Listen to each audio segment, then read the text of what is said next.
Assalamualaikum warahmatullahi wabarakatuh. Salam sejahtera, swastiastu, namo buddhaya. Perkenalkan, nama saya Jonathan Farel Pikaro, mewakilkan kelompok kami yang beranggotakan Bapak Kristanto dan Ibu Margarita Chandra, yang pada hari ini saya akan mempresentasikan terkait judul artikel kami yang berjudul Konstruktivisme Mendorong Kerjasama dan Kolaborasi Antar Sektor dalam Upaya Netral Karbon di Rumah Sakit. Yang mendahului dari topik permasalahan kami adalah kita tentu melihat bahwa pemanasan global ini menjadi permasalahan yang umum pada dunia pada hari ini, di mana saat ini sektor kesehatan itu menyumbang sebesar 4,4% emisi gas rumah kaca global, yaitu dan Indonesia itu adalah peringkat ke-10 penghasil emisi gas terbesar di dunia. Selanjutnya untuk metode penelitian kami adalah metode deskriptif analitik, di mana kami akan menggambarkan fenomena berdasarkan data yang terkumpul dan akan fokus pada peristiwa yang sedang berlangsung, terutama dalam lingkup rumah sakit.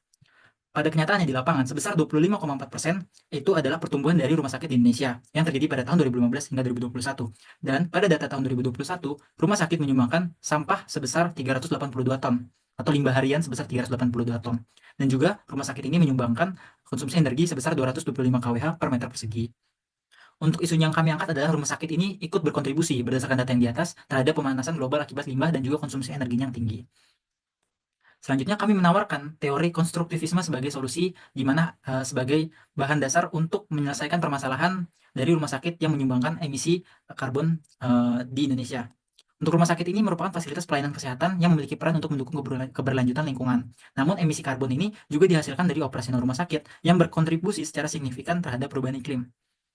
Terdapat 6 peran dari rumah sakit yang berkontribusi terhadap perubahan iklim. Yang pertama adalah efisiensi energi. Tentunya dengan menyongsong upaya melakukan efisiensi energi dan juga penggunaan energi terbarukan, seperti contohnya adalah penggunaan lampu LED, ini dapat mengurangi tentunya penggunaan energi di rumah sakit. Lalu yang kedua adalah pengelolaan limbah yang berkelanjutan. Tadi kita telah bahas bahwa sebesar 382 ton sampah di rumah sakit itu perharinya, ini seharusnya dilakukan pengelolaan limbah yang berkelanjutan, seperti pemilahan dan juga daur ulang limbah. Lalu yang ketiga adalah pengurangan emisi transportasi. Kita bisa menggunakan teknologi GPS dan data berbasis sistem yang membantu tentunya untuk efisiensi dari operasional. Lalu yang keempat adalah penggunaan ramah lingkungan.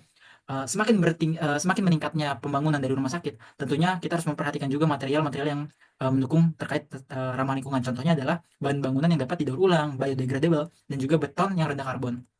Lalu yang kelima adalah keterlibatan dan pendidikan sumber daya manusia. Kita harus memperhatikan bahwa memang kembali lagi ke sumber daya manusia, bahwa limbah dan juga efisiensi energi tidak lepas dari yang namanya pendidikan dari sumber daya manusia itu sendiri untuk mengurangi, contohnya kurangi plastik atau gerakan bau botol sendiri. Setelah itu nomor 6 adalah digitalisasi dan teknologi. Hal ini sudah mulai diangkat di Indonesia, yaitu dengan mengadopsi rekam medis elektronik. Lalu selanjutnya, pengertian konstruktivisme itu sendiri adalah, konstruktivisme itu merupakan pengetahuan yang dibentuk oleh manusia dan bukan sekedar menirukan apa yang sudah diajarkan. Manusia menciptakan pengetahuan melalui pengalaman dan juga interaksi sosial. Lalu bagaimana peran konstruktivisme ini dalam netral karbon? Peran konstruktivisme ini adalah mendorong budaya kerja kolaboratif dan konsensus untuk mencapai tujuan bersama yang melibatkan berbagai pihak dalam proses pengambilan keputusan serta implementasi kebijakan yang berkelanjutan. Tiga fokus utama kami dalam konstruktivisme di rumah sakit adalah yang pertama kolaborasi. Tentunya kolaborasi ini menciptakan ruang diskusi untuk menyampaikan perspektif dan solusi yang kolektif. Lalu yang kedua adalah pembelajaran kolaboratif untuk inovasi. Contoh kolaborasinya adalah dokter dan insinyur lingkungan untuk menciptakan alat medis yang hemat energi. Lalu yang ketiga adalah efektivitas, yaitu dengan pendekatan indisipliner untuk mengurangi jejak karbon di rumah sakit. Lalu untuk penerapannya adalah yang pertama, kita harus pahami bahwa untuk menekan emisi karbon ini kita harus melakukan kolaborasi antar sektor dari stakeholder yang berkaitan. Contohnya adalah rumah sakit, pemerintah, dan juga komunitas serta swasta. Lalu yang kedua adalah peningkatan kolaborasi, pencapaian target jangka pendek, dan peningkatan kesadaran lingkungan. Lalu tantangannya tentunya kita memiliki tantangan, yaitu perbedaan prioritas terkait dengan pembiayaan operasional. Lalu yang kedua adalah kurangnya pemahaman dan kesadaran. Yang ketiga, keterbatasan sumber daya. Dan keempat adalah resistensi terhadap perubahan.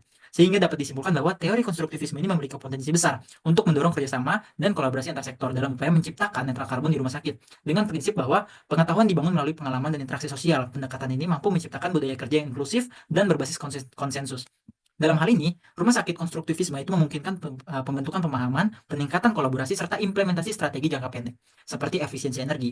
Akan tetapi, terdapat beberapa tantangan seperti perbedaan prioritas antar stakeholder, serta keterbatasan sumber daya dan resistensi terhadap perubahan. Terima kasih. Sebelumnya, Assalamualaikum warahmatullahi wabarakatuh.